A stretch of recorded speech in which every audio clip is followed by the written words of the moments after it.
Yesu ashimwe, reka ngusuhuza nkwifuriza amahoro y'Imana, wowe ukunda kandi ugakurikirana ijambo ry'Imana umunsi ku munsi hano kuri Prophet Emma TV.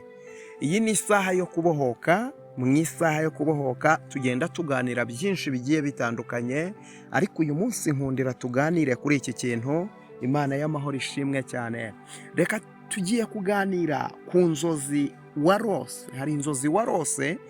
Buriya kenshi iyo tuvuze ikintu cyitwa inzozi, inzozi ni kimwe mu bintu Imana ivugiramo, kimwe mu bintu Imana inyuramo ishaka kubwira ubwoko bwayo, ishaka kuburira abantu bayo, ishaka kubamenyesha ibiri imbere, ishaka kubamenyesha ibigiye kuba. Imana y'amahoro ishimwe cyane. Hanyuma rero izi nzozi ngiye kukubwira, niba warazirose ukabona zije ku buzima bwawe, umenye ngo igihe cyawe cy'umugisha, igihe cyawe cyo gutabarwa kirageze. Warazirose, urazibona, uzibonesha amaso yawe, ukabona urimo urabibona rwose, ariko nubwo wakangutse ukabusanga zari inzozi, ariko hari icyo bisobanuye, hari icyo Imana yashakaga kukwereka. Ndagira ngo nkubwire, buriya inzozi, Imana izanye inzozi ku buzima bw'umuntu, hari ikintu ibigambirira gukora ku buzima bwe.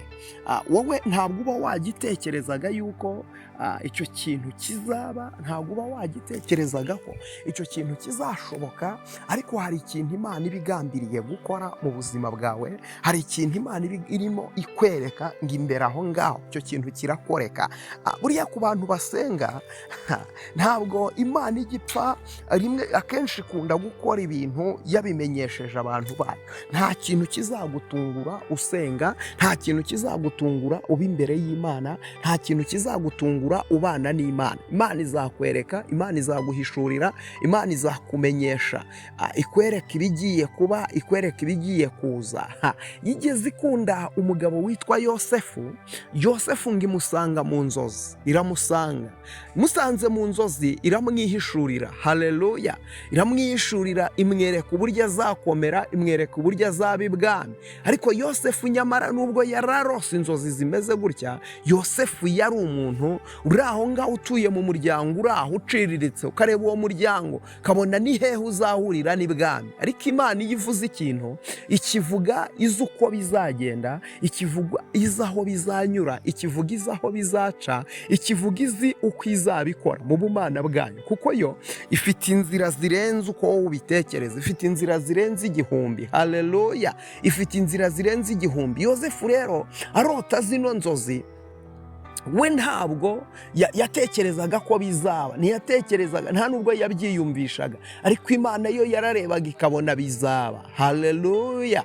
Kandi ikintu kikwereka yuko ari Imana mwavuganye, ni uko haguruka abantu bagatangira kurwanya uwo mugambi, bagatangira kubona izo nzozi. Abantu bo, wowe ushobora kubirota ntubiha agaciro, ariko abarozi bakabibona mbere, abantu bakabibona mbere, bakabona icyerekezo urimo werekezamo. Yosefu rero we yararose, amaze kurota, arangije bene se babibona mbere. Bibiliya iravuga ngo bamugirira ishyari, bamugirira ishyari. Birashoboka yuko ushobora kurota, warota bakakugirira ishyari, abantu bakakurwanya.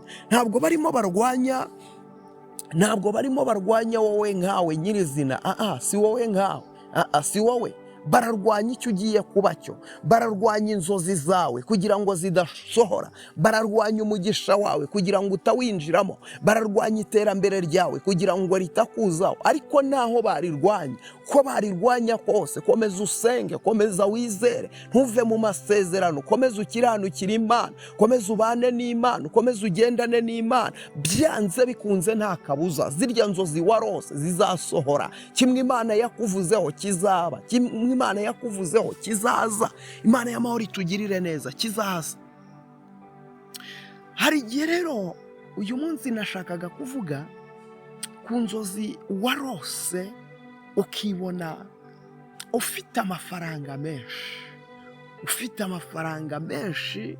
Rimwe na rimwe hari igihe warose wayatoye, cyangwa se uyarota wagiye muri banki, ubona urimo ujya kuyakurayo, uyabona ufite menshi. Rimwe na rimwe hari igihe abantu bakubwira ngo urumva ngo izo ngizo ngo zari inzozi z'umuruho, ngo zari inzozi ziri aho. Reka nkubwire, uri mu cyerekezo cy'aho Imana igushaka, uri mu cyerekezo cy'iby'Imana igushakamo. Ku muntu usenga, ikintu cyose kirabara. Ikintu ubonye cyaba mu nzozi, waba ukibwiwe mu ijambo ry'Imana, waba ukibwiwe n'abahanuzi, uko ukibwiwe uburyo ubwo ari bwo bwose kirabara.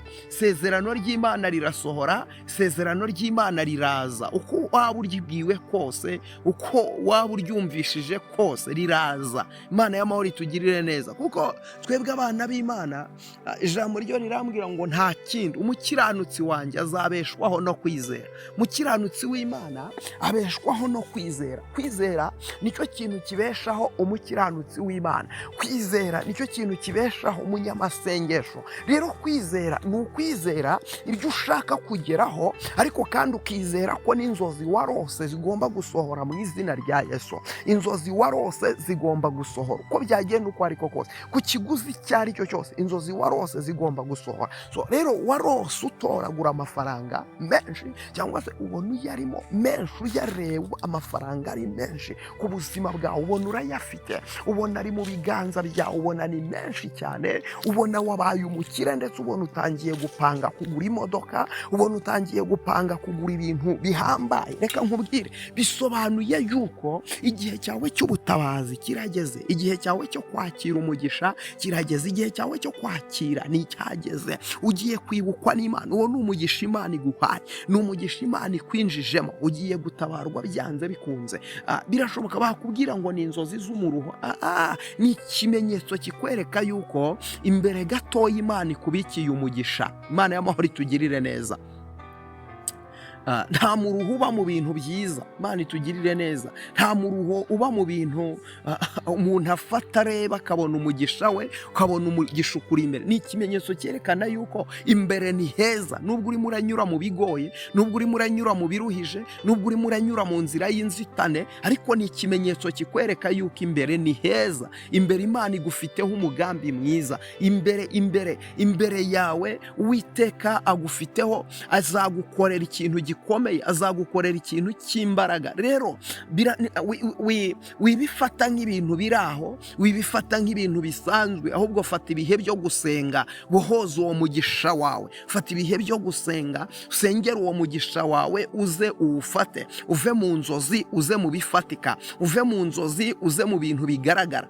Imana birashoboka izagucira inzira, uzayabona mu buryo bugiye butandukanye. Iyo uzabona akazi, Imana izaguha akazi ukore, ubone amafaranga, cyangwa se uzakora bizinesi, Imana ikuzamure. Ariko byanze bikunze, icyo ikimenyetso cy'uko uzaba umutunzi wayo, uzaba umuntu uyafite, uzaba umuntu Imana ihagararanye nawe kandi igendanye nawe. Imana itugirire neza.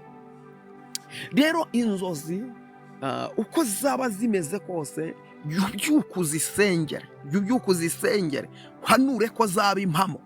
Iyo ari nziza, hanura ziba impamo. Niba ari mbi, senga ziveho mu izina rya Yesu. Ariko niba wabonye ikintu cyiza kuri wowe ukakibona mu nzozi, icyo kintu wikireka ngo kigende, fatiraho, senga, hamagara Imana, uvuge ngo Mana, izi nzozi nizihinduka impamo, kuko Imana irabishoboye kubivana mu magambo, kubivana mu nzozi, ikabihindura ibintu bifatika, ikabihindura ibintu biririyo, ikabihindura ibintu ubasha kureba. Irabishoboye, yabihindura ibintu biririyo. Senga.